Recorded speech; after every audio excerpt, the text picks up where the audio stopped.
all, and welcome back to the Below the Rim podcast. Jacob Lieb here. I'm your host. Got the rest of the starting five, per usual, with me. Alex, Brian, Ian, Michael. How we all doing? Fantastic. Good. Ian, can we get the mic out? Yeah, whisper something like that. Hey, guys. Can you hear me? All right, okay, stop. I can't do it anymore.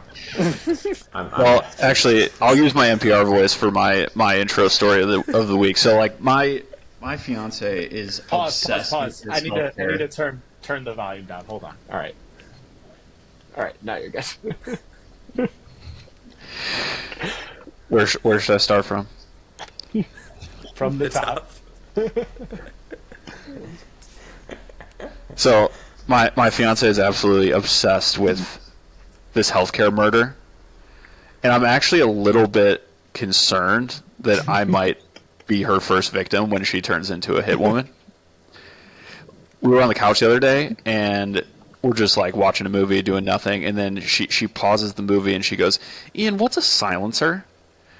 And I just started packing because I'm scared. I'm scared to be in my own home. I haven't left this room since then. You always have a place to stay if you need one. The good news is we have at least 7 other people outside of the 5 of us who will be a witness to the potential murder. So, you got all 12 of our devoted fans to cover for you. That's good. We got we got up to 12? Dude, we can do some analytics on the pod, but the message is reaching people. The message is reaching people. Frisbee. Speaking of reaching people, as you know, we can't speak to start the pod. We're off to a resounding start here. Got some really cool topics today. Actually, kind of been looking forward to getting the group together to talk.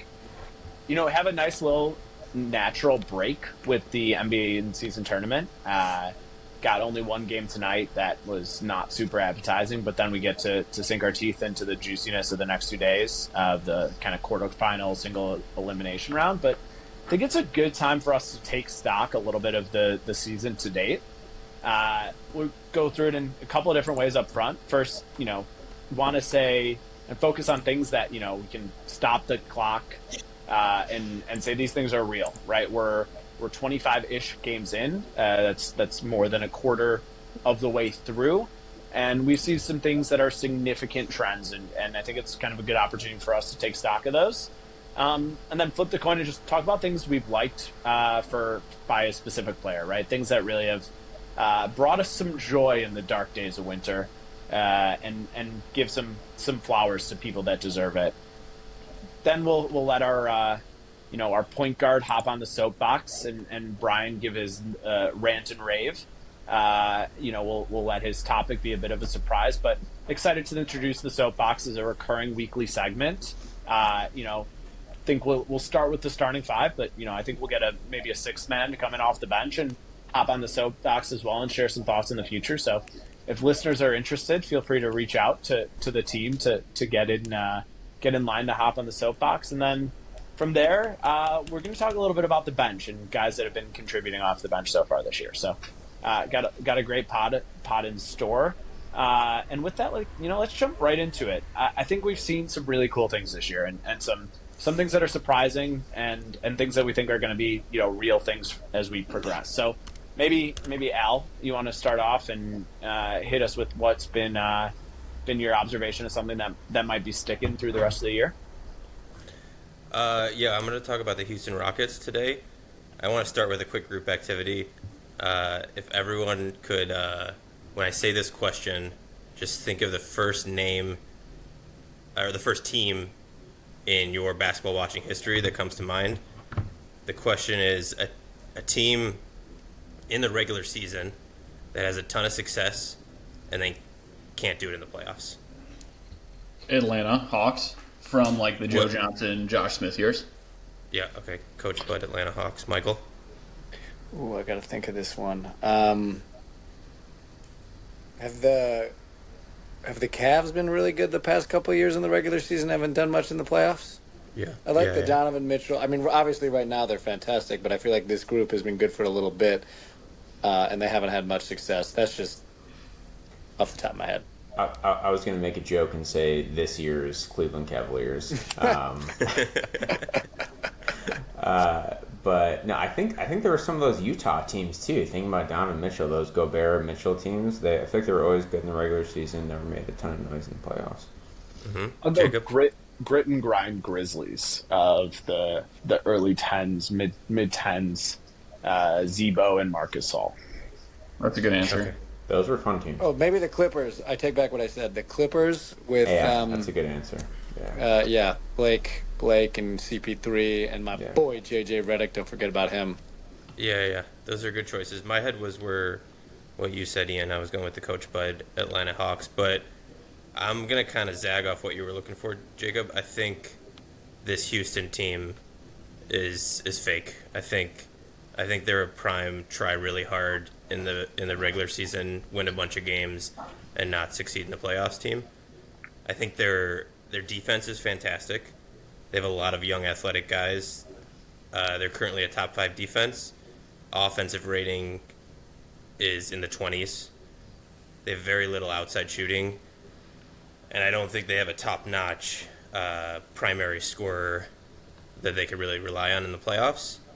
And so I think they're going to finish as like they're going to get into the playoffs. So they're going to be a top 6 seed, avoid the play-in, but I think they're a first-round exit. So I'm glad we made it through one topic without getting off segment. Good work, team. We're locked So in. maybe let me reposition it for you. Is it fair to say it's fair that they're going to be a great regular season team, but it's also fair that we think they need to make a move to really vault themselves in the top echelon of contention in the Western Conference? Yeah, and they have the assets to make that trade, so I don't think they're far from it. I could see next season being a year where they make a big leap because they have the coach in place. Yeah. Ime's fantastic, works them hard, and they have a ton of draft picks and a lot of athletic mid-level guys that you could get rid of for an elite scorer. If you were the GM, who's the guy you're going after? I think Reid Shepard could be the guy. I think he could be the guy. You love a little point guard.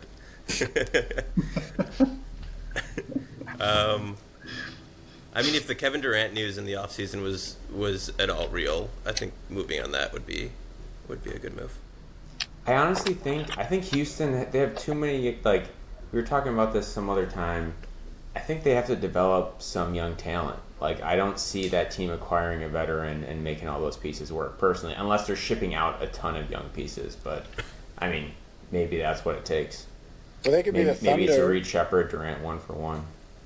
No, that seems like a logical trade, Brian. But I do think that the Thunder, they have been patient and I don't know about the Rockets, their draft picks, because I know the Thunder have 100 picks for the next 5 seasons. So I'm not sure on that off the top of my head, but I do think that to your point, I agree with you. I think they have so many guys who are awesome, great pieces, but they don't have that top guy, and I kind of hope they prove me wrong at some point, but not this season. I think the guy you'd like to see them get? Yeah, I think the guy that gets my juices flowing a little bit is Jimmy Butler. That to me feels like the natural, if there was a move this year type move.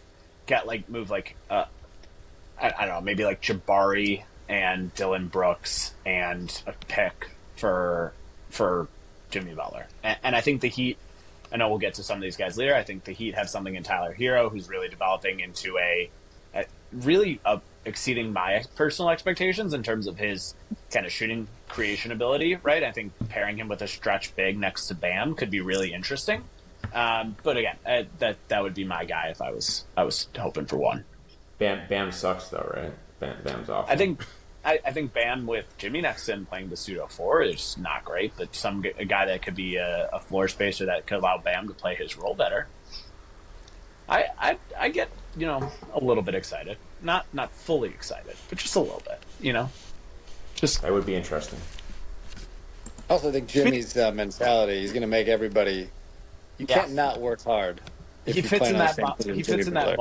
He fits in that mold. And speaking of maybe molds that don't fit at all, Brian, 76ers, is the mold broken? are we in pieces? Is it shattered? I just gotta have one plug real quick for Jimmy Butler. If you want to go on YouTube and look up Architectural Digest, he does a tour of his home, which I found entertaining. If anybody else wants that, I saw that too. The wine cellar, gorgeous. Yeah, it's amazing. Yeah, How dare you stare Alex's thunder? Architectural Digest? How dare you? Listen. Did you the watch more people, it, Alex? Yeah, I did watch it. The more It's people pretty- that appreciate it's pretty good. architecture, the better it is for business. So I appreciate it, Brian. So the prompt was, we've seen enough. These things are real and important. So my take on our beloved 76ers is, I think they are real and I think they are important.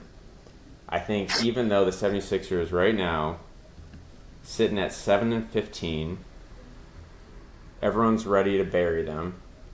But I'm saying 76ers are headed for the playoffs, and they could easily make a run to the Eastern Conference Finals. And I'm looking right now, people are saying, oh, there's whispers, they're going to shut it down, losing all these games, no one's healthy. They just beat the Bulls, which was a huge win. And right now, I think they're only a game and a half out of the play-in game. So I think they're getting healthier. I think Embiid sitting these games, we don't know exactly what's going on. I think he's just fluffing. I think he's just trying to sit games to be healthy later in the year. I'm all for it. I think you can't name me a better big three if those three guys are all healthy. Embiid, Paul PG, and Maxey. I love it. If you line up and turn them around, Embiid, Yabusele, and Kyle Lowry, no one's gonna be able to compete with that. So, There's no room. The court is not big enough. there's literally no room. You talk about building the wall for Giannis, that would literally go end line to end line. So China would be jealous. Great Wall 2.0. yeah, exactly. No, but in all seriousness, I think they do have the pieces to make a run, and I think anyone else besides Boston, I think you line up Philly against anyone and they can beat them in a 7-game series. So that's my thought. Don't bury him yet. I just couldn't disagree with anything more. But We never disagree. I actually think that there's a real chance they don't even make the play-in game. Mm-mm. And the East is that bad. You want might to finish. You want to make? No, I don't want I'll to. bet on that. But I feel like if you thought of the permutation of outcomes, so 50% chance, 60% chance they're in the play-in game, and sure, I'm inclined to go left tail and they underachieve that. But I'm not going to argue, considering the teams that are battling them are the Bulls, the Raptors, the Hawks, and the Pacers, right? Yeah, So I think it's more of an indication on who they're playing. If they're in the West, I think they would be the second worst team in the West. If they were in the West, it'd be a completely different story. I think in the East, they are shoo-in to make the playoffs, and if they're in the playoffs healthy, which the way they're managing Embiid's load, which I think it's a real possibility. Don't bury him yet. You heard it here first. One thing that I find pretty interesting about what Brian said is the big three piece of it. When Embiid plays, Maxey is so much better. Oh yeah. Oh jeez. Sorry, it's my GM. Come on. So unprofessional. So when we're gonna go on silent from here on out. Sorry, Mr. Melvin. My father is listening really closely right now. When Embiid plays, Maxey is substantially better, but they don't play on the floor at the same time very often. So Embiid has only played 158 minutes this year. Brian, do you have a guess at how many of those minutes Maxey's on the floor for? Embiid's played 158 minutes. Yeah. Maxey's been on the floor for 80 of those, 90 of those. Only 48. Only 48, wow. So, I do agree that Maxey is, either the second or third best player on that team, but he provides value beyond just getting that big three on the court. I think it allows them to, play the kind of basketball they want to play, so. I think that's a good point. with you. One thing I will say is if you look at Maxey's splits of shooting percentages with and without Embiid, they go way up with Embiid. So like that Yeah. team is just it's just a different team. Right, but I think it's because he's playing with the second unit more. Which is Potentially, fine. I'm sure Embiid draws more attention as well. It's probably both. Sure. Yeah. If we look at this roster, if every single player, if we had a magic little genie that we could rub in his lamp, and every single player was in their prime, this might be one of the best teams of all time. Kyle Lowry, Andre Drummond, Kelly Oubre Jr., Reggie Jackson, Eric Gordon? What's going on here? Eric Gordon out of Indiana. Unbelievable. I thought he was the Indiana best shout player. out. Love that. Thought he was going to be the best player ever. Do you guys Wow. remember when the Lakers traded for Steve Nash? And it was like Steve Nash, Kobe, Yeah, Dwight Howard. Andrew Howard. Bynum, right, was still on that team. And everybody was like, oh, they're going to be great on paper. There's just like, they need to get healthy. They need to get healthy, and they never got healthy. It's just like, I totally agree. Like, theoretically, it's still an awesome team on paper. I will believe it when they play 3 consecutive games with the big 3. Like, let me see 3 in a row where the 3 of It them are won't on the happen court until the together. playoffs, but it'll Right, happen but in the like- playoffs. And then we've seen that multiple times. Brooklyn, Harden, Kyrie, Durant. Let's get to the playoffs. Let's get to the playoffs. Couldn't stay healthy, never materialized, right? Like, every iteration of a big 3 construct put together midseason since LeBron, Wade, and Bosh, who even still, right, lost their first year. There's always growing pains, and Embiid's too old, and Embiid is too hurt, and Paul George is too old for there to be growing pains at this point. Right? So, like, maybe there's a 1-year window, and that's next year. Like, I don't see it. I just can't get there. That's fair. But But what I Brian's can get, Brian's point is that it's a ceiling argument. It's just a ceiling argument. yeah, no, That's it. totally. I get the ceiling argument. I think like my point, like theoretically, I agree. If they get there, their talent. I love Maxey. Like, that's my kind of guy. See, honestly, I've been wrong on so many draft picks. I really wanted the Bulls to take Maxey in that draft. Just like watching him in college at Kentucky, like he's always a spark plug. Like he just has that in him. And then hearing nowadays in the NBA, everyone say such great things about him in the locker room. He's such a great guy, but blah blah blah. I'm like, man, I really wish the Bulls took him, but can't win them all. We can take Justin Patton sometimes. I say, with the Bulls, can't win them all. Can't win any, Brian. No, Unless we go back We 13 had a years. stretch where we had a bunch of good draft picks. Like we drafted Joakim Noah. We drafted what? We drafted Luol Deng. Well, yeah, I'm talking about a decade ago. Those were the Yeah. the time. So it's sure. been a dry spell. Yeah, it's been a dry. Yeah. So, speaking of dry spells, I think the NBA Cup is not in one, and my kind of conjecture and take overarchingly is a little bit twofold, but I think it's that the NBA Cup has been kind of an awesome addition, right? Even though I think we collectively have a lot of feedback, I think we created some really interesting and I would say somewhat compelling games in November and December, and I think like if you look at that at face, I found it to be super exciting. I thought it was awesome to see. I know Knicks Orlando was a little bit of a winner goes forward type mentality, and the Knicks had to win, and I thought it was awesome to see what that team looked like with a little bit of the back against the wall. You got those awesome clips of Cat backing down. Mo Wagner looking at the raft, barking and pulling up. Jalen Brunson stepping up in big spots. I think we saw, some really impressive wins for the Bucks as well. I think some of it was scheduled, but it was nice to see Giannis in like a must-win scenario go ahead and drop 40 in back-to-back group play games. Like really impressive things from them, and really looking at what it created from a winner-takes-all type bracket. I think it's just compelling basketball. And even if it's just like somewhat heightened regular season games that now leads to an awesome quarterfinal setup in which we get probably 3 of the top contenders for the championship, right? Obviously we're missing Boston, which that kind of sucks. And some upstarts, right? I really think that's really cool. I also think the other kind of flip side of that coin is there's 2 teams in here that are kind of party crashers. Really 3 teams that are party crashers. I would say let's take Orlando out because of what they did in the playoffs last year. But I think the Hawks are party crashers, and Alex, as you talked about, the Rockets are party crashers, and I think it's really cool to see how they match up. The Hawks have been another thing that I think, I spoke on Trae Young a bit last week.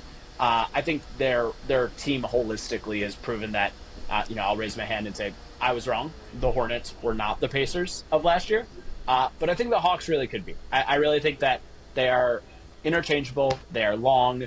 They play very good defense around maybe one of the worst defensive players in the league, in Trae Young, but are able to cover up his weaknesses. Jalen Johnson is one of the most fun players in the NBA. Guy just glides, scores, dunks, passes the ball fluidly. And then the Rockets, Alex, you touched on, right? And I think kind of having that bottom half of the bracket be Rockets, Warriors, right? Like new age Western Conference team versus Steph in the Bay. And then Trae Young at the New York Knicks, returning to MSG, where he's like one of the most hated athletes, right, in New York City. Like that's much watched television. So I think the return or the matchups that we created with a little juice in regular season, and then those newcomers coming to the table, I'm buying everything NBA Cup, and yeah, I think we can continue to improve it, but I think we're off to a great start. I agree. Time to make some picks. I'm going off structure, but feels like we're gonna make some picks here. Should we just do it now? Yeah. Who we think's gonna win? Let's do it. All right. I could lead us off. I think I like OKC out of the West because, as I mentioned on our first episode, they're the best team of all time, and then I like the Knicks coming out of the East. I like in the in season. I like teams that are going to try extremely hard and play their starters heavy minutes and enjoy playing defense. And I think the Knicks and OKC both fit that bill. And Thibodeau's going to run Josh Hart 48 minutes. Yeah, at least 48 minutes. He might try to run him out there early. Sneak some extra. And in that matchup in the finals, I'll take the Knicks. Bri. Yeah, I hate to be boring, but I also have OKC coming out of the West. I have them winning the whole thing. I didn't think about who would come out of the East. I thought about it for a second, and I really couldn't make a decision because I'm not sure if Cat is healthy right now. But assuming he is, I'll go with the Atlanta Hawks. I think he played tonight. Oh, is he playing right now? He's healthy. He's playing tonight. I'll still go with the Atlanta Hawks. He's playing. I love it. Ian? Trae Young goes for 50, like you said. I mean, if there's one thing we know from our history, if we think through the entire history of the NBA Cup, we know that the teams that win are full of veterans who love to win.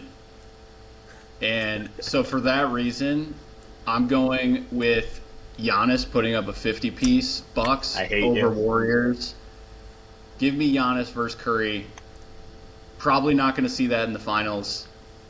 The NBA Finals ever, but give me in the NBA Cup.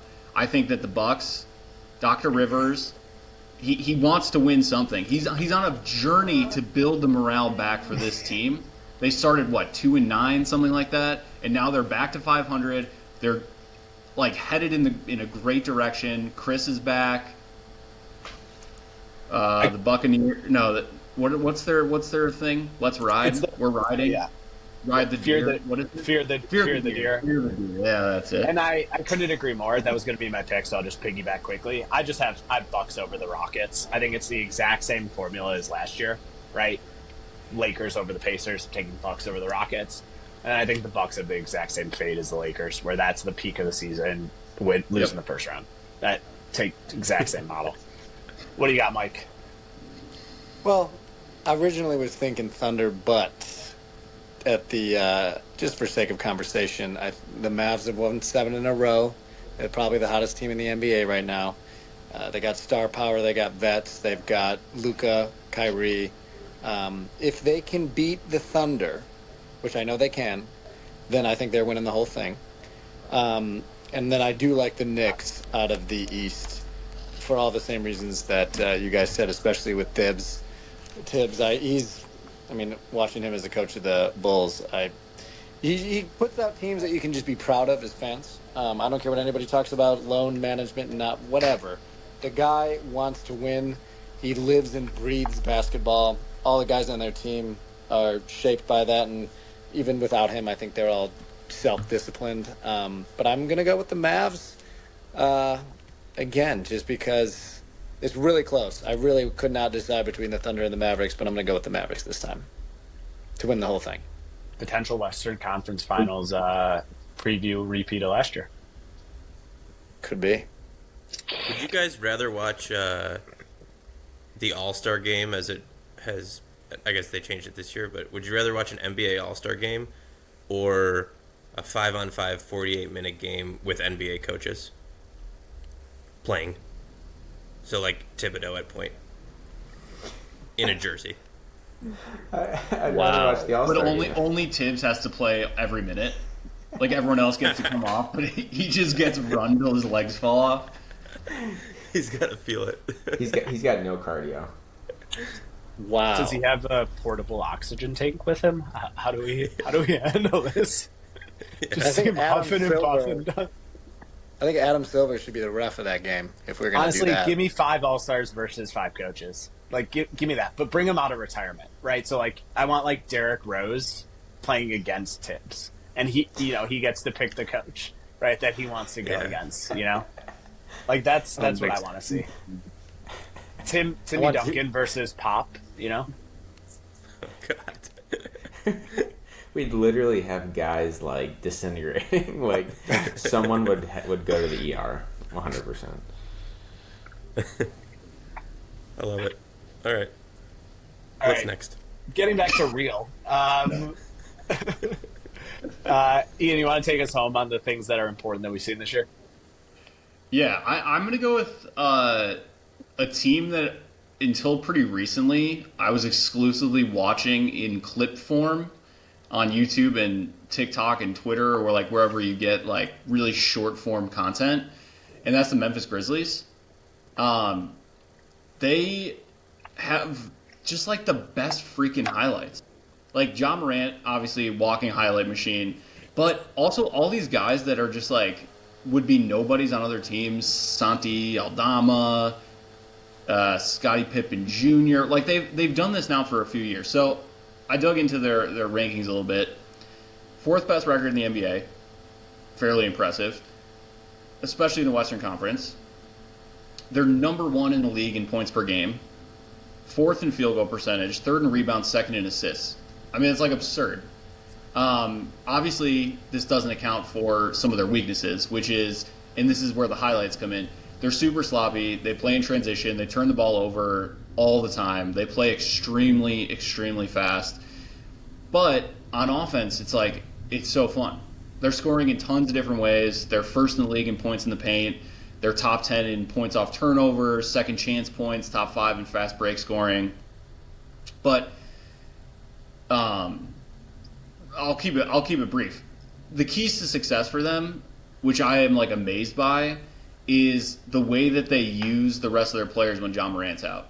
Like when Ja is playing, they play their game, and then when Ja's out, they don't try to recreate what Ja Morant does. Like everybody just goes up like 5% instead of trying to let someone else like take over that usage. So if you like look at the usage numbers, Jaren Jackson Jr. and Desmond Bane go up like a couple of points, but everyone else just has that incremental like 1 or 2 usage points like increase, and I think that allows them to continue to play the style of basketball that they love to play, and I just think it's pretty exciting. I think that they're a legitimate contender, maybe not for the finals, but like to win a playoff series for sure.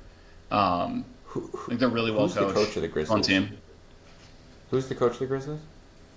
Taylor Do you know? Jenkins. And has he been there for a while? Yeah, it's you're 5 or 6. I feel like, because to your point, that's so true. Like, even for this has been going on for years. Like when Tyus Jones was the backup point guard, it's like when he started, like he'd fit right in. Ja misses games, they go like 12-3, and they just like keep humming along. So I feel like that coaching staff honestly deserves probably more credit than they're getting. There's a crazy part about it too. going into the year, their 6th and 7th guy were probably going to be Gigi Jackson and Vince Williams, who have not played. Vince Williams played 2 games before getting rehurt. Gigi Jackson hasn't played yet. Gigi Jackson is like arguably one of the higher upside younger guys still in the league, right? He was the number 1 guy out of his high school class before kind of doing nothing in college and going later in the draft. And that's without talking about maybe the most fun player in the entire second unit, which is Jay Huff. The Magic Dragon? Yeah. He is an absolute... I mean, he is going to be brought up later. I get so much joy watching somebody that shouldn't be that good at basketball just obliterate second units. He is... Fun fact about him, he only dunks backwards. He never dunks forwards. So every dunk that he does is a reverse dunk. He shoots 40% plus from 3. And he's wicked putting the ball on the ground. Like, nasty pump fake, dribble drive. Love watching him play. Absolutely joy. I feel like the Miami Heat get a lot of credit for player development, or the Spurs, whatever. Maybe we need to throw the Grizzlies in that same circle. Couldn't agree more. Ian, you shook his board. Way to go, Ian. Good job. How many NBA teams has Jay Huff played on? I think it's 3. 4.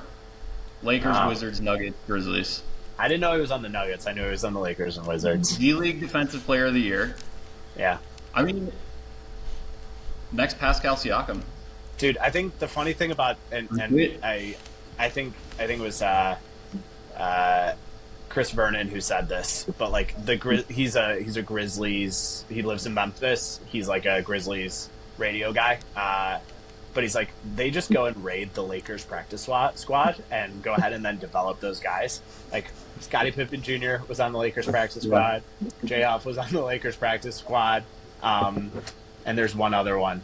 I'm spacing out who it was, but it's funny knowing that the Lakers are like needing guys like Scottie Pippen Jr. and Jay Huff to fill out their depth, and they were in the organization and couldn't develop them themselves.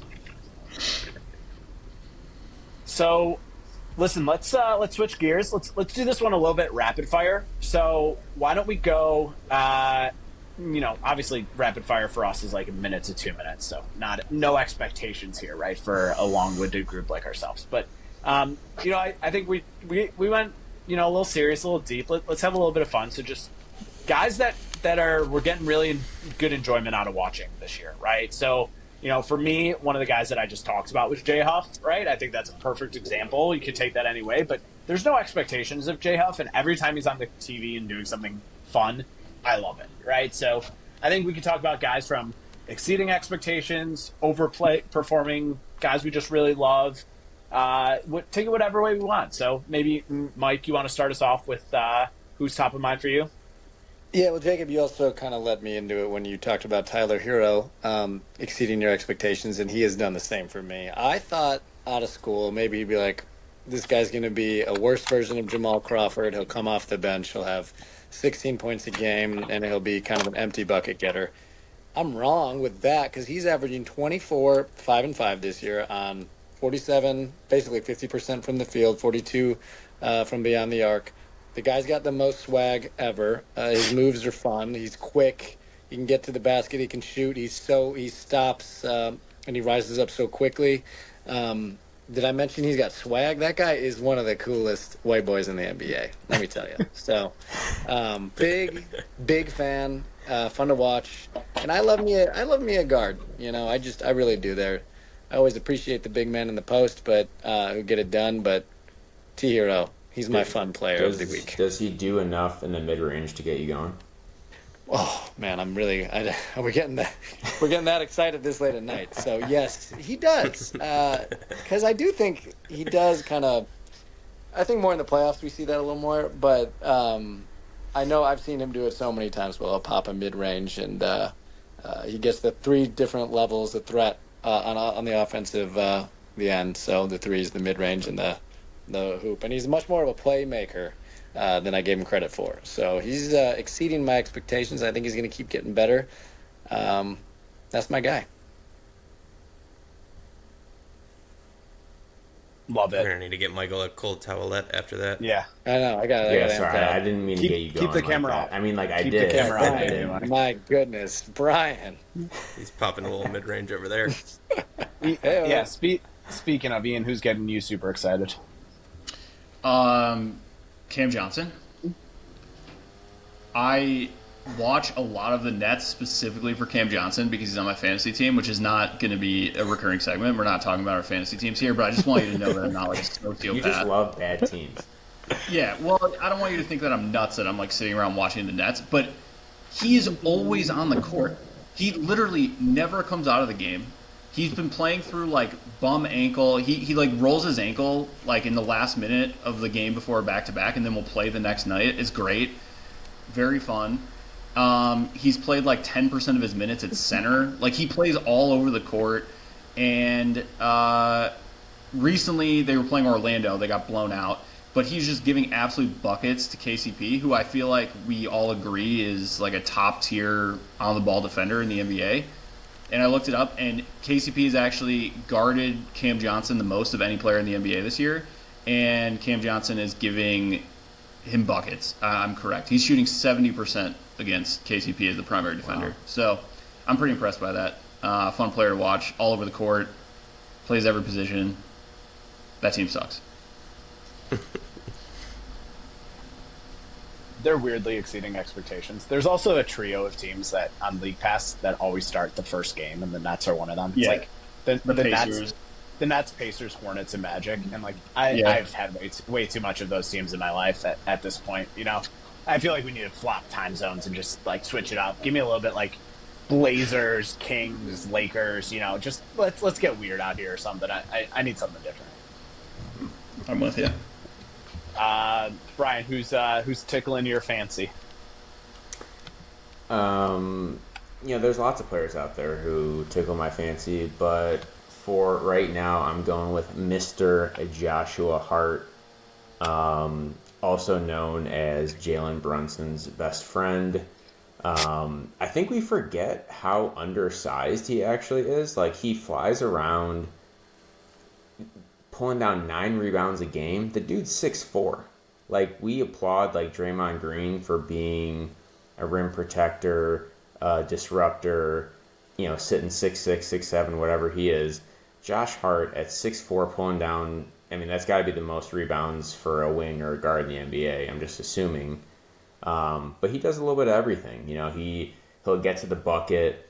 He's a good team defender, improved three-point shot, playing 49 minutes a game on the Knicks right now. I think he's thriving, He's had some games where he's popped in the past. Like, he has, I think, a 40-point game. He's had the triple doubles, but I think people still look at him almost as like a role player, I guess. I think he's a really good player on a really good team and a very valuable piece. We say sometimes that you could plop a guy on any team and he'd have a role and be successful. And I think there's a couple different iterations of Josh Hart you can get, and the one right now, I think they're just squeezing him for all he is, and he's giving them a little bit of everything. So I'm loving Josh Hart right now. Brian, he's a winning basketball player. He's a winning basketball player. I couldn't agree with you anymore. He does literally everything. And if you want to build a championship team, you want Josh Hart on that squad. Speaking of championship teams, Alex, I think you're infatuated with somebody from the Thunder. That's right. Jalen Williams is my guy for the all fun team. As a unit, we all love defense, and when Hartenstein and Chet were both out, they put J-Dub at the 5, and a guy that can guard 1 through 5, goes super hard all the time, and he really fits the role that's required on OKC. When SGA is on the court, he has no problem being the number 2 off the ball, cutting, and then when SGA takes his rest, Jalen Williams has no problem being the dominant ball handler, creating his own shots. He loves barking to the OKC crowd and in post-game interviews, which is a good time. And then my last note on Jalen Williams is his hair. Sometimes he goes with the tight cornrows. Other times he goes with the massive retro Ben Wallace fro, but he always keeps it fun. I guess I should kick it over to Brian, who won in 8th grade. He won best hair at Twin Groves. At some point, I think we need Brian to run like a rankings of best hair in the NBA. So what are your thoughts, Brian? Yeah, I love that. I think we throw that on the to-do list. I'm not an expert at Jalen Williams' hairstyles, but I do love the creativity of switching up the hairstyles. And I do respect that a lot. I think Ben Wallace back in the day is something we all aspire to. You could probably grow a family of 25 birds in his hair. So whenever you can do that, you're doing something right. Amen. And if we're talking about... Oh, Alex, continue. I was going to switch it up. I was just going to say, I think with every fun young player, they're on the rise, and it's good and it's exciting, and we see potential.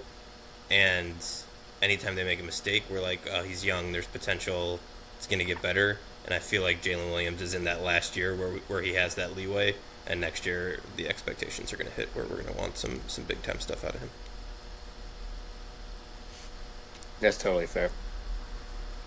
And if we were talking non-basketball related rankings, I think we need to give a who's got the best shoe game. That's also a good one. You guys aren't a fan of the, going way off topic, Mac Hollins, who just doesn't wear shoes, rolling up to his NFL games in Buffalo? So that's a new favorite. That's a new favorite of mine. He wants to be grounded with the earth, so he just doesn't wear shoes prior to playing. I guess any way you want to do it. Not for everybody. I fully Not for everybody. You probably want to feel your feet during the game. I guess he probably has a couple hours for his feet to thaw. I mean, I don't know what those trainers are doing, but good for them. Doing something, that's for sure. All right, I'll take us home. Speaking of switching it up, I had prepped Derek Lively here. I think the things that he does for the Mavs are awesome, but listen, anytime there's a really small person that is over exceeding expectations, I really can't help myself, and I'm going to have to go with Peyton Prichard. He's been just an absolute flamethrower when any of the starters for the Celtics are out. If there's one out, he's going to get some run, probably play 18 to 22 minutes, contribute, knock down a couple of threes. If two of the big four are out, it is much-watched television. It's like playing Papa Shop. Anytime he touches the ball, that thing is going up, and he has been, incredible in those opportunities. When you look at the Celtics' best 7 lineups from an offensive rating perspective, best 4-man lineups that have played over 60 minutes together this year, Peyton Prichard is in all of them. Every single one. Tatum, Prichard, Luke Cornett, and Hauser is the highest rated offensive lineup in 75 minutes, 4-man for the Celtics. Obviously, some of them make sense from there, Brown, Prichard, and center and Tatum, etc. But the common denominator in all of them is Prichard. He has been just a blast, and he single-handedly wins games for the Celtics in those nights off, and it's such a luxury to have for a team that clearly is playing for a repeat championship, that you can rest stars and bring somebody off the bench that clearly is craving that type of responsibility, wants a ball dominant role, wants a kind of primary scorer role, and it doesn't sacrifice winning, right? It's not like they're throwing Kevin Porter Jr. in that role, right? And all of a sudden, whatever hope you had of winning that game, yeah, sure, the guy can do it, but he's not a winning basketball player. He's playing within the confines of the offense. So as kind of a guy who, is been known to come into the game and shoot, chuck after making one shot and then proceed to go 1 for 11. His goes a little bit better than mine does, but I can really relate to that need to just, once one goes down, get a lot out. So for me, I've just loved watching Peyton Prichard, and I don't like the Celtics winning, but I love that they have that type of guy that they can bring in and kind of give some of that responsibility to. If I was a betting man, which I'm not, I would have bet Peyton Prichard to lead the league in 3-pointers per game or something. I feel like that would have been a nice little bet. I don't know what the odds were on that. Attempts or makes? I think Could be both, but I would have gone with makes. Oh, wow. Makes per game. But he's, if you watch him play, like, he does get, occasionally he'll get bullied on the defensive end, but in general, he can hold his own, and he is, like, clearly one of the best shooters in the NBA. Like, the dude's got cojones and just, like, hits everything, so. he also has a mid-range turnaround when people do try and press him, where he does, like, 2 hard dribbles, rights, reverse pivot, and it's, like, you'd think it would get blocked, like, 85% of the time, and he always gets it off, and he's got to shoot at least 60 to 65% from that spot. And it's the same move every time, but it's just a nasty, hard 2 dribbles, right, reverse pivot back. And I love to see that too. Mike, I know that's your language. I was about to say, who doesn't love a good mid-range? It doesn't have to go straight up. You can go back, right, left, front. Anyway, east, west, north, or south. Mid-range, all day. Let's go. And the worst part, too, Jacob, is when you do make that first shot, we keep passing it to you because you're wide open. And even if you miss, like 6, it's the right basketball play. Yeah, and it's going to go up too. Like, you got to know. Like, if it's going to go up every time. It's the right basketball play to go up as well. At least I get a lot more not. boards, though, that way. So, yeah, thank you for that. Exactly. Stat pad that way. Peyton Prichard is minus 270 to win 6th man of the year already. Just to bring the betting market in. There's nobody else really close. Like, DeAndre Hunter's on there, Buddy Hield, Tari, but yeah, he's already a pretty lock solid favorite for 6th man of the year. And he's shooting 49% from the field. Like, that's for a guy crazy. who's maybe 6 foot wet on a good day. Yeah, crazy. I know you're usually supposed to do that about weight, and water shouldn't really impact your height, but listen. I did. He's the wicked witch of bat the eye to east. that. He shrinks with water, so, something like that. All right, well, listen, we're having a lot of fun. That's the takeaway from this kind of segment. A lot of guys that are giving us some joy. I think we could have hit on like probably 4 or 5 each.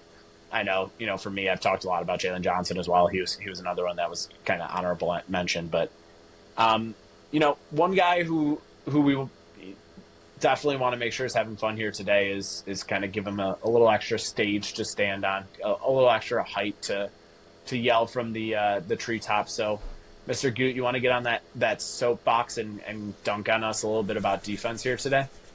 I was about to say there won't be any dunking, just blocked shots of dunk attempts, which can be almost as fun as a dunk.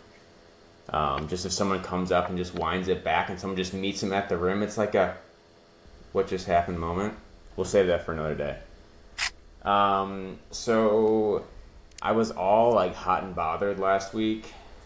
And then my segment got cut short. I talked to my agent afterwards. We figured it out. Like, it wasn't a big deal. So, like, this week, I did a little more research.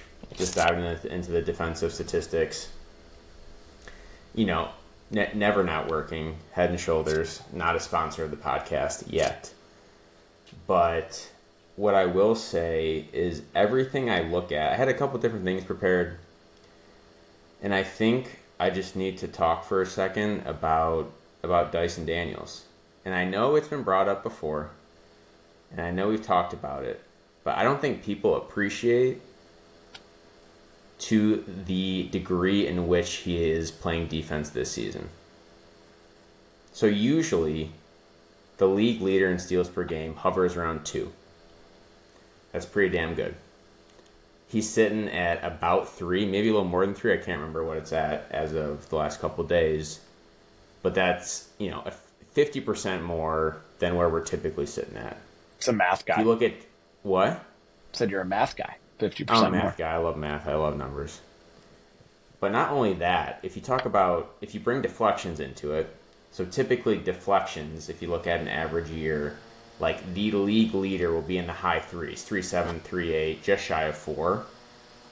And this was as of a couple days ago, I think, but he was sitting at almost 7 deflections per game, which is literally that's hard to fathom. So if you combine steals and deflections, if we're just talking about how disruptive is this guy on defense, he is at least 50% greater than the usual league leader in steals plus deflections.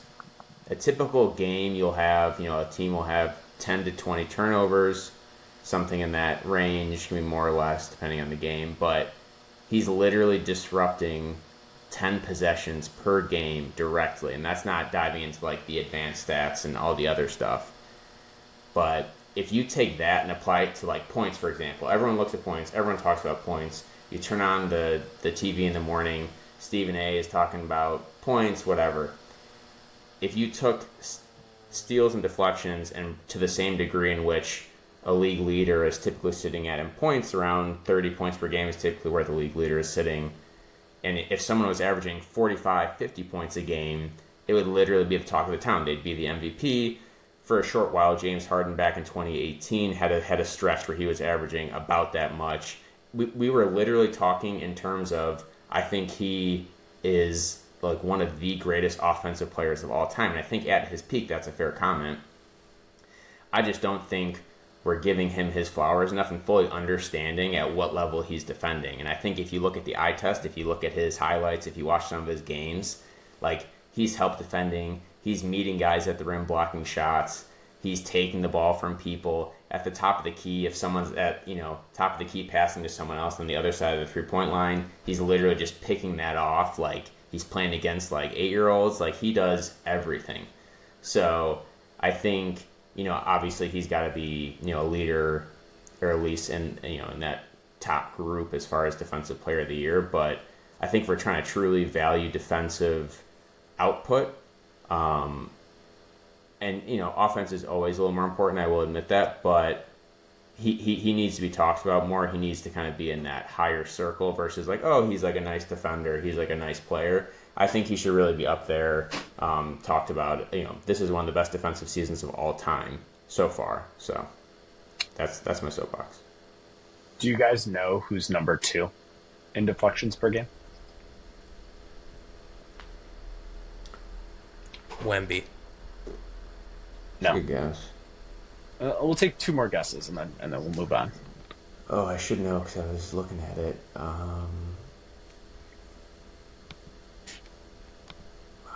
Frick. I don't know. Jalen Williams. No. Great, but no. It's there's other players in the league other than Jalen Williams. He's number 2 in steals. He's number 2 in steals. Is it Suggs? It's Nikola Jokic. Oh, is it? Okay. Wow. Just with 4.4 a game, which just shows how insane he is of an NBA player, considering the offensive load. Back-to-back close to 50-point games in the last 2, and he's still out here getting his hands on balls in the passing lane. Jokic is an interesting case study because I look at him in all of these things because, like, as we were talking about him, that like one of the best players of all time. How good is he on defense? How can we, look at that from a statistics perspective? And it was interesting because the first thing I looked at was defensive field goal percentage as the closest defender. What are people shooting against him? I know we talked about that. It was higher than 50%, which isn't good. I remember I compared him to Rudy Gobert, who was really good, like 43%. I know there's lots of factors that go into that. But then when you look at the deflections, like you said, he's second in the league. Gobert at like 4, whatever. Gobert is down at like 1.5. So it's interesting. You start to like paint this picture. It's like how does he play defense, and like what is more valuable? It's interesting. But yeah, it's not surprising from the perspective of like just his hands are just little magnets. Like he just gets his paws on everything.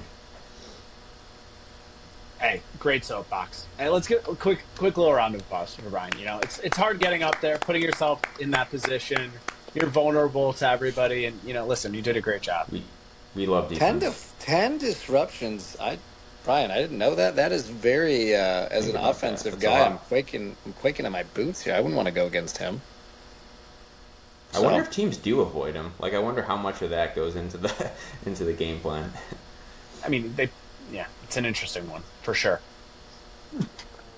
All right. Well, listen, did some market research, got some feedback from the PR groups, did some research, and really got some awesome feedback on our last draft. So the people have spoken, and I think we'll go back to another one and I think we hit on some of it a bit earlier already. And by we, I mean me, stealing a little bit of the thunder and the Peyton Prichard route. But going to do a little bit of a draft here of bench players in the NBA this year. So the criteria are they have to have played more than 50% of the games off the bench this year. That's it. Can go whichever way you want. No judgment on the players or their performer or why they are important to your team other than they're important to you. And we respect that. We'll make fun of you, though. So just quickly in terms of draft order, we'll do another quick little trivia because who doesn't love that? And we've been talking hustle stats with the loose balls. And I'm going to switch to the offensive side and talk about something a little bit different. We're going to talk big men, right? And talk about who leads the league in screen assists. So, Sabonis. rapid fire, who is... Sabonis. Okay, It's Brian's got the Sabonis. first overall pick. Sabonis leads it Jokic. at... Jokic is not in the top 5. What? Jonas Valanciunas. Not in the top 5. I didn't think so. Ian? Give me a guess. Vucevic. No. So Nick Richards is number 2, so I'll give myself the number 2 pick. Good job. Next guy Looking at the answers. That's great. Collusion. I would have gotten That's it. great. Next, one of them is on Alex's favorite team. But Isaiah Hartenstein Hartenstein. hasn't played enough, has he? It's per game. Oh, per game. Isaiah Hartenstein. All right, That's Ian's Ian. got the third. Next one is French. Wembanyama. No. The Rudy other Gobert. French option. You can't guess again. Michael, you got get the it. 4th pick. I'll take I it. give All my right, pick to Michael. Alex is going to go last. Wait, are Well we done. doing 4 picks? We're going to do 4 picks. 4 picks. So, Oh, I Brian, thought we you're were up putting first. together And Wait, are we- yeah, we're Are just doing. You don't need to build out, or do you want to build out a starting 5? We can build out a starting 5. Let's build Yeah, out a starting yeah. 5. Yeah, So just to be clear, are we drafting 5 guys as a team, or are we Yes. drafting just any 5 guys? Let's build a team. Let's Yeah, win basketball games. This Yeah. changes everything. Oh my god, my whole research, Alex. But Wait, I what like was it. the other? What's the alternative? You just want to put 5 names together? I was just going to put Correct. together a bench, but yeah, let's do Yeah. it. Oh, I see. These are- I thought it was going to be like, okay, these are the 5 guys, and we're pitting our 5 guys against the other team's 5 guys. I thought it was the bench, but you know what? Let's do this. We're gonna quick think Listen. on our feet. Should we get a burger from 5 guys after? Just keep Probably. talking about 5 guys. Sponsorship. Sponsor, not a sponsor. Yeah. Sponsor, not sorry, guys. Not 5 guys. yet. So 5 guys this segment for us, is 5 guys. Hey, there we go. So this is sponsored by 5 Guys. Great burgers, shakes, they have peanuts. And with that, Brian, we are drafting 5 guys to play on a court together that are on the bench, and you have the first pick.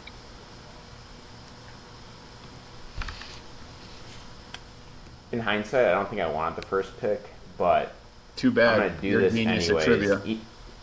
Ian stole a little bit of my thunder. I didn't think he was going to be mentioned on the pod. But I'm going to take Scottie, Pippen, not senior, but junior. And this is why. He's been... Are we saying why? We're probably just... Yeah, we're just give going us through. a quick hitter. I'll give you a quick hitter. And I don't have the stats in front of me, but when this man starts, he's like a legit starting point guard in the NBA. He's put up 30-point games. He's put up triple-doubles, shoots the ball efficiently, can distribute the ball. He does a little bit of everything. If I'm building a team, I want a true point guard. Peyton Prichard, sure, could have gone number 1 overall. He can distribute, but I'm looking for someone to orchestrate. You know, with bench players, you need someone to organize, and I think he's the best organizer. Cool. Give me Peyton Pritchard. Already made the case. Moving on. Ian. Yeah, that's the obvious pick. Good for you. Hey, I'm a contrarian at heart, but when there's good chalk sitting in front of you, you eat the chalk. Yeah, no, that's definitely the correct pick. No offense to Brian, you're an idiot. It obviously was not the correct pick, but it's right. You can go on. All right. I am going to take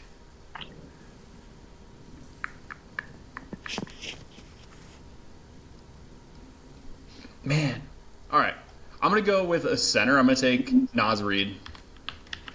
Great pick. Dang. Good pick, Ian. You can skip my explanation. Speaks for himself. He's Naz Reid. I mean, let's move on. 6th man of the year. I mean, his name's Nas. Absolutely. Michael, over to you. Wow. What do I go with my heart or do I go with wanting to beat you guys? I'm gonna do both. Smart man. Io Dosunmu, and you guys are like, why? But I think, not that I have his stats in front of me, but he's averaging 12.7 points a game, 3.8 rebounds, and 4.8 assists on 50% shooting. I think he's the heart and soul of my personal fandom of the Bulls, which I still can't watch. I think given more usage on offense, he was always stuck in the corner. And he can go for games where he's like 10 for 12. He just had his first triple-double the other day. I think this guy can play the point guard and the shooting guard. My favorite player in the league, personally. And maybe I'm a little biased. That's what I'm going. I support the pick. When he gets a bigger role, when like Levine or Kobe are out, or last year when DeRozan was out, he's putting up huge numbers. It's a good pick. Always. All right. I am going to pick... Back-to-back. We're snaking it, baby. I'm going Caruso, because I'm not leaving home without him. Swiss Army knife. Fantastic defender. And then, with my second pick... I am going to take...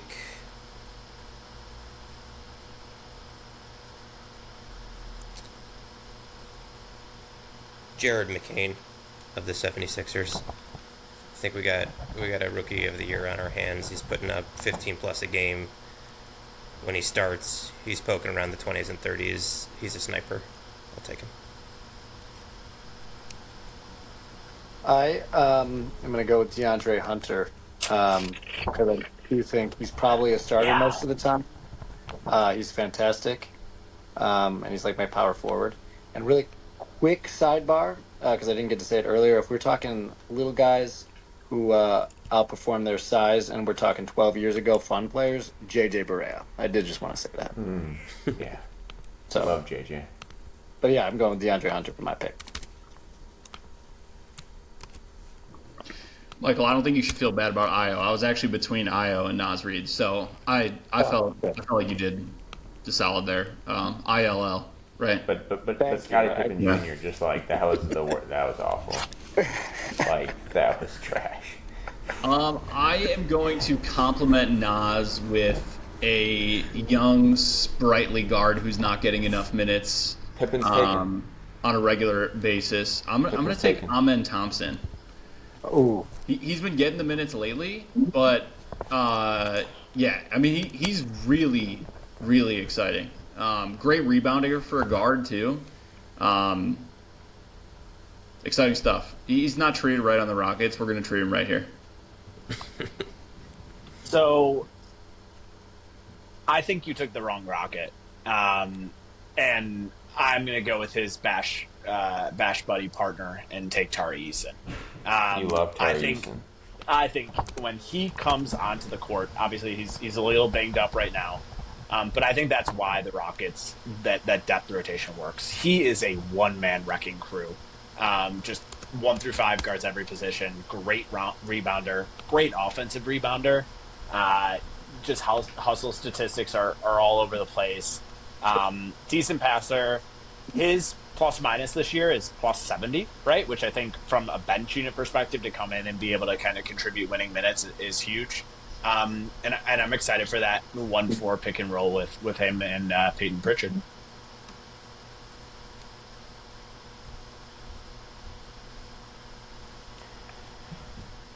All right, I got 2 here. Let's see. All right. I need somebody at the rim. Somebody to, pull it out and show everyone what he's working with. So I'm going to go with Onyeka Okungwu. How does that have anything to do with somebody at the rim? I'm sorry. What? Because he's blocking shots.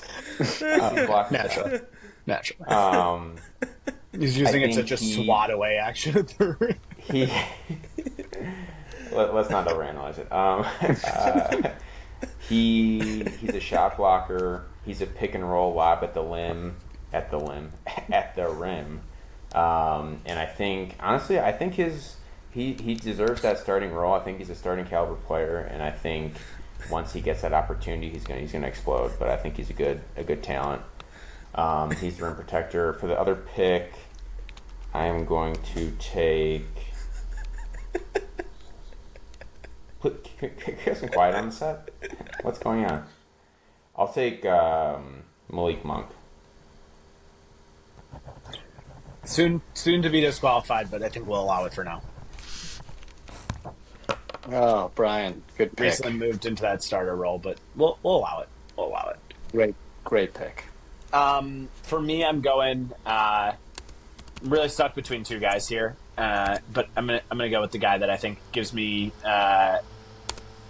a little bit more all around performance, add a little additional front court size. I think maybe one of the more underrated players in the entire NBA, and that's Deni from Israel. Give me Deni Avdija. He's obviously buried a little bit in the Portland, I would say, wilderness from a team that is trying to figure out who they are.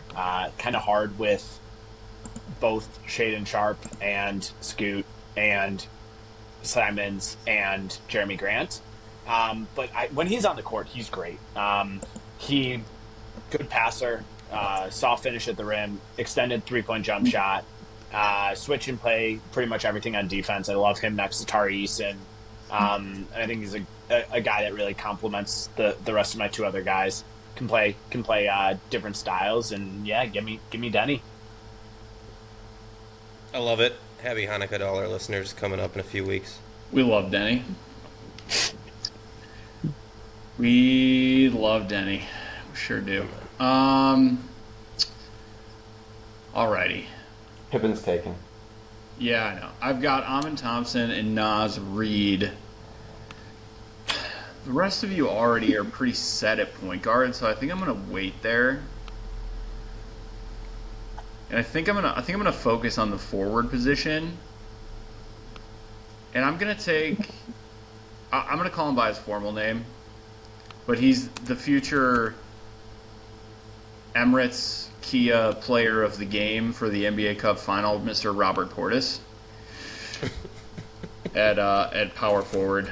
Bobby Portis recently shot 90% from the field and had like 30 points in a game that they won against the Eastern powerhouse Brooklyn Nets. So I feel like he's a pretty strong contributor. Also, he's just a morale guy.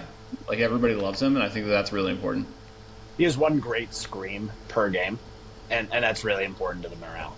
Really lets out that emotion. No, Jacob, don't forget the eye bulge. He's good for a couple of those per game as well. Yeah, 3-to-1 ratio of bulge to scream. Yeah, he's like powering up his signature move. I think they make special contacts for him just to get around the whole pupil. Pretty impressive. Ian, great pick. That was going to literally be my next pick. So, I'm between a couple of guys, but I'm going to fill out my backcourt. I'm surprised he hasn't even been talked about. Mr. Jordan Clarkson. Mr. almost Sixth Man of the Year a couple years ago. Gets buckets with Io giving him dishes. Io's assists just went up 4 a game in my starting 5. I feel good about my offense. And he seems like he's a well-rounded player as well. So he's going to be my shooting guard. All right. I am going to take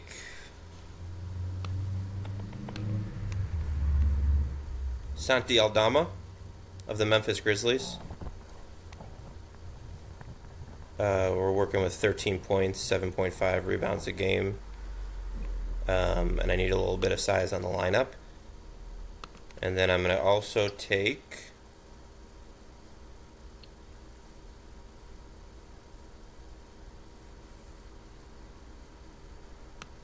Trey Murphy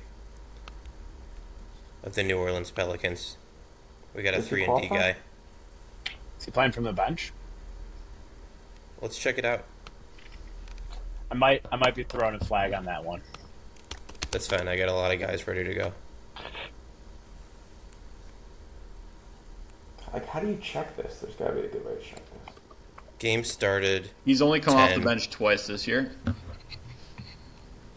That's an act. All right, busted. Back to the what- drawing board. What is? Wait, hold on. I Let's need that in you. we need to come up with a group punishment if anybody else does that again. I want the punishment.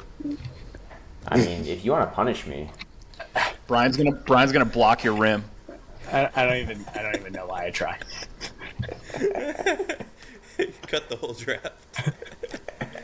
I'll take Buddy Hield Nice. because he Sure. shoots the ball well. Back to you, Michael. Alex, I wish you didn't. Oh, that was going to be my guy. So, good pick. Wow. So, I've got my point guard, my shooting guard, and my power forward. And, Brian, speaking of butts, I'm going to go with Gerschon Yabusele. And his thanks, Alex. His performance at the Olympics was inspiring, and now my team is huge. So I feel I think he I feel fits really good well with with your team. good about this. I've lost track. Where are we? Ian? Yeah, I Ian- think that's good. Ian's It's up. me. It's me. Yeah. Okay. Before Commissioner Jacob gets mad at me, I counted the games. I'm taking Jonathan Kuminga. Well, yeah, that's fair. He was also who I th- was going to take.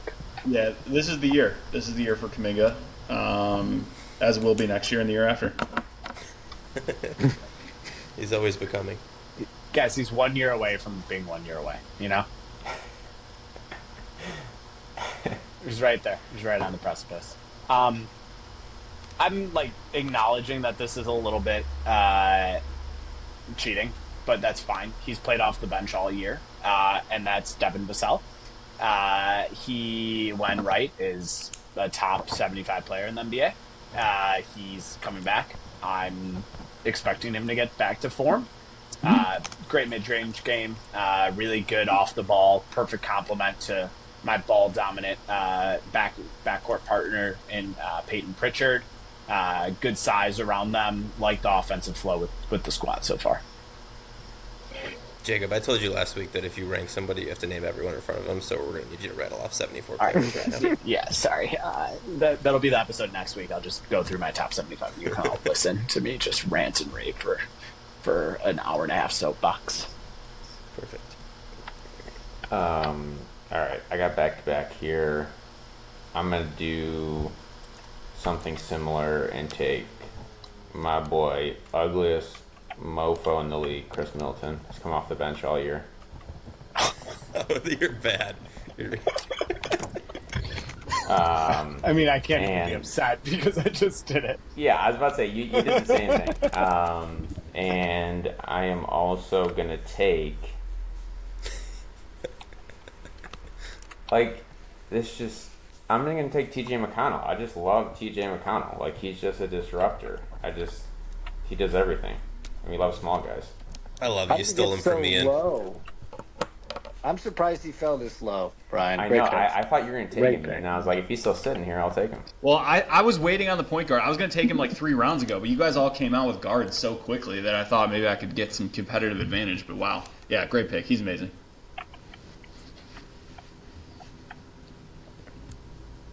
Brian, just now that you've wrapped it out, just go ahead and summarize your squad for the listeners. I honestly love my squad. I think this squad, like for a bench squad, this is top notch. So in the backcourt, I got Pippen Jr. and TJ McConnell. On the wings, I got Malik, Monk, and Chris Middleton. And then at the 5, the big man, Onyeka Okungwu. You don't have to say it like that. Say that 5 times. I think you might have the worst rebounding team in the history of the NBA. But other than that, I think you're great. Team's good. Team looks good to Yeah, me. I'm gonna stay on brand and round mine off with J Huff. Like, just lean into the brand. Give me all 7 feet of J Huff. We're gonna run and gun, and he's gonna he's gonna have a great time out there. Oh man, you want? We're never going to get a sponsor at this rate. You want all 7 feet? All 7. It's not a 6 foot sub. It's a 7 foot sub. It's a yeah. All right. So just to wrap mine up, I have Peyton Prichard, Tari Eason, Deni Avia. I can't pronounce his last name. Avija, Deni Devin Vassell, and J Huff. Michael, who'd you take with your last pick? Gerschon Yabusele. Oh, right. The tushy. All right, fine. All right. So Brian taking TJ is pretty upsetting. So I missed out on all my little white guys.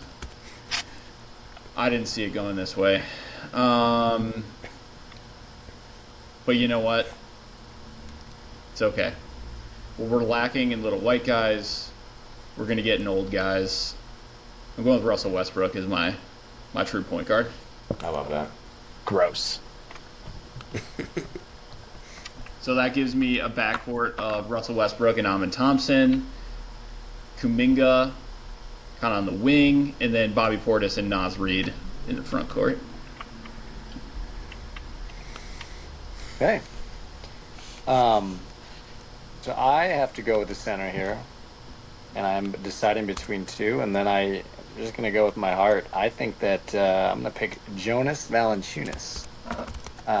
He's almost 13 points a game, 8.1 rebounds, and he's a good defender, big body. I'm going to say great pick and roll. So my 5, and I will say I'm a little impressed with myself here. I'm going to go... It is Io at the point, Jordan Clarkson at the shooting guard, DeAndre Hunter at power forward, Gerschon at the small forward. They can kind of split whatever they want to do, and then Valanciunas at the center. Good luck scoring on my team. I like that you give your players the autonomy to play the positions they want to play. I was gonna say they can decide what they want there. You know, I'm not gonna put them in a box. Yeah. All right, let me just briefly spot check that this guy's a bench player. Yeah, give me Daniel Gafford at the center. Yeah, I like it. Great pick. Okay, so my roster is... I got Caruso, Jared McCain, Buddy Hield, Santi Aldama, and Danny Gafford. All right, listen, another great draft. I think the power rankings we'll take a quick listener power poll for 2 through 5, knowing that my team is the best out of everybody's, and then we'll proceed forward from there. But listen, I think it was a nice activity to acknowledge the some of the off the bench dudes, the hard workers, the grit and grind guys of the NBA. Give them their flowers. Vassalls of the league. Give them their love. I agree. Listen, another great below the rim. Clearly, we're sharing our perspectives from a different angle than much of the NBA media. I appreciate us staying on brand. I think we'll have a lot of good things to talk about after the NBA Cup, and looking forward to getting back together next week, fellas. Thanks all.